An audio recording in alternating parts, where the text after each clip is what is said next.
आदि। जैसे नदी और भी है, सरस्वती भी है, भागीरथी भी है। तो नदी कोई भी हो, नदी का अगर नाम आ जाता है तो व्यक्तिवाचक संज्ञा है। समाचार पत्रों का नाम आ जाए, जैसे मान लो दैनिक भास्कर हो, राजस्थान पत्रिका हो, और भी हैं। अगर इन समाचार पत्रों का अगर नाम आ जाए तो व्यक्तिवाचक संज्ञा। त्योहारों का नाम आ जाए, जैसे मैंने तो दो ही लिखे हैं, दीपावली और होली। जैसे रक्षाबंधन भी आती है, धुलंडी भी आती है, संक्रांत भी आती है, गणतंत्र दिवस आ जाता है, या फिर स्वतंत्र दिवस आ जाए, यानी 15 अगस्त और 26 जनवरी आ जाए तो भी व्यक्तिवाचक ही। ऐतिहासिक युद्धों के नाम आ जाए, यानी युद्ध, जैसे 1971 का युद्ध था वो आ जाए, या फिर हल्दीघाटी का युद्ध आ जाए, या बक्सर का युद्ध आ जाए तो भी व्यक्तिवाचक। अपना दूसरा जो टॉपिक है वो जातिवाचक संज्ञा है, जो संज्ञा का दूसरा भेद है। अब इसमें क्या बोल रहा है, जिस संज्ञा में प्राणियों एवं पदार्थों की संपूर्ण जाति का क्या हो, बोध हो। या हम इसको ऐसे भी बोल सकते हैं कि जिस संज्ञा में एक ही जाति की सभी वस्तुओं का बोध हो तो भी जातिवाचक संज्ञा है। अब इसके जो उदाहरण है वो देखो, पशु और पक्षियों के नाम आ जाए, जैसे तोता, चिड़िया, कबूतर, भैंस, गाय। फलों के नाम आ जाए, जैसे आम, पपीता, केला, अंगूर, संतरा, सेब। दैनिक उपयोगी वस्तु, यानी दैनिक यानी हमारे रोजाना काम आने वाली वस्तुओं के नाम आ जाए, जैसे कुर्सी है, डेली काम आती है। घड़ी है, वो तो हमेशा, समय है, समय का ज्ञान कौन करवाती है, घड़ी करवाती है। अगर समय नहीं रहेगा तो हमें क्या पता चलेगा कि अब क्या हो रहा है क्या नहीं। कलम है, यानी पेन, जैसे ये एक बोर्ड के हिसाब से देखते तो ये बोर्ड का ही पेन है, बुक्स का पेन अलग आएगा। तो कलम है, ये भी दैनिक उपयोग वस्तु है। शरीर के अंगों के नाम आ जाए, जैसे नाक, कान, होठ, जीभ, आंख। ये फिर क्या आ जाती है, व्यक्ति, इसमें क्या नाम, सॉरी, जातिवाचक संज्ञा में आ जाती है।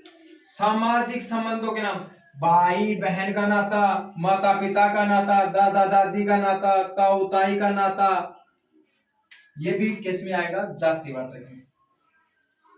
पदों का नाम आ जाए, जैसे मंत्री है, पद है ना बड़ा, तो मंत्री आ जाए, प्रोफेसर आ जाए, तो ये किस में आते हैं, जातिवाचक में। ये पद हो गए। अगर क्वेश्चन इस प्रकार आ जाए, वह राजस्थान का मंत्री है, तो फिर जातिवाचक आ जाएगा। लेकिन अगर उसका नाम आ जाता है, माननीय श्री भजनलाल शर्मा राजस्थान के मुख्यमंत्री हैं, तो फिर वो व्यक्तिवाचक आ जाएगा बेटा। लेकिन अकेला मंत्री पद दे रखा है ना, तो फिर जातिवाचक। अब जातिवाचक जो है उसके दो भेद होते हैं, मैंने बताया था पहले। समूहवाचक संज्ञा, जिसमें प्राणियों या पदार्थों के समूह का बोध हो। अब देखो, यह दो प्रकार की होती है भाई, एक तो होता है प्राणियों का समूह और एक होता है पदार्थों का समूह। सजीव होते हैं, प्राणियों का समूह होगा तो सजीव होगा, यानी चल फिर सकता है, पानी पी सकता है। अब देखो, सभा, सभा में क्या है, कई मंत्री बैठते हैं, दल आ जाए, गिरोह आ जाए, झुंड आ जाए। जैसे जानवरों का झुंड देखा हुआ है क्या, अरे भेड़ बकरी चराने के लिए जाते हैं तो एक इकट्ठी होकर तो जाती है वो।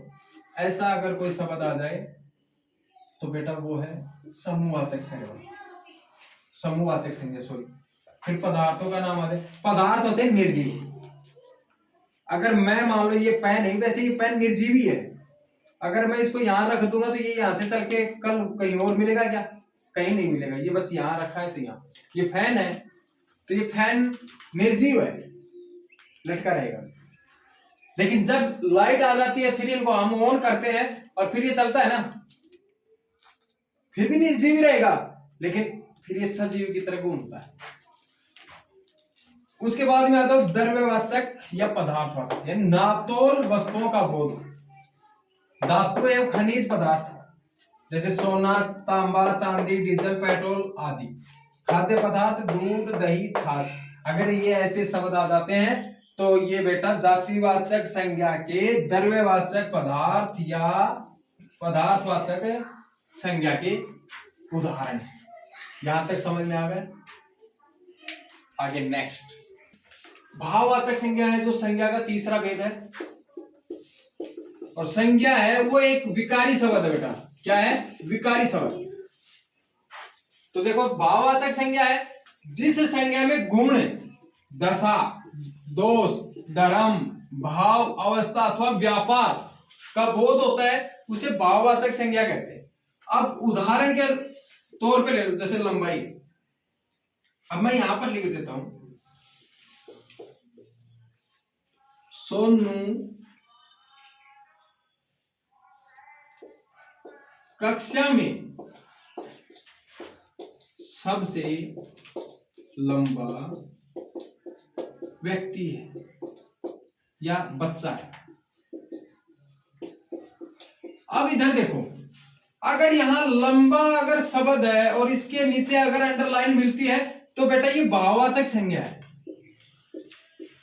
लेकिन अगर लंबा को नहीं पूछ रहा है और यहां कक्षा को पूछ रहा है, कक्षा तो एक क्या हो गया? समूह हो गया। समूह हो गया तो सीधी सी बात है, समूहवाचक किस में आ जाएगा? जातिवाचक में। तो ये जातिवाचक संज्ञा हो जाएगा। अगर बात करते हैं फिर सुंदरता, वह सुंदर लड़का है। थकावट, मैं बहुत काम कर रहा था, अब मैं ज्यादा परेशान हो गया। मिठास, आज मैंने जलेबी खाई, स्वाद आ गया। यानी स्वाद किस प्रकार आया? क्योंकि उसका मिठास था। बचपन, मैंने बचपन में बहुत सारे खेल खेले। जब मैं बोल दूं कि मैं बचपन में बहुत अच्छा था, याद, तो बेटा इनसे बाहर कोई क्वेश्चन नहीं आएगा। और यहां पर हमारा जो संज्ञा जो टॉपिक है ये समाप्त हो रहा है। नेक्स्ट कल संडे है तो कल क्लास नहीं होगी, और मंडे को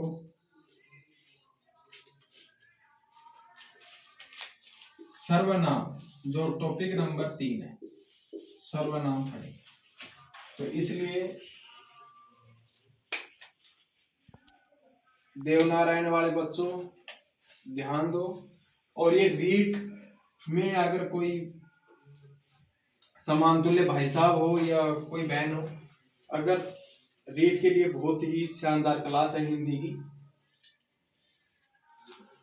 और यहां मेरा कांटेक्ट नंबर दे रखा है।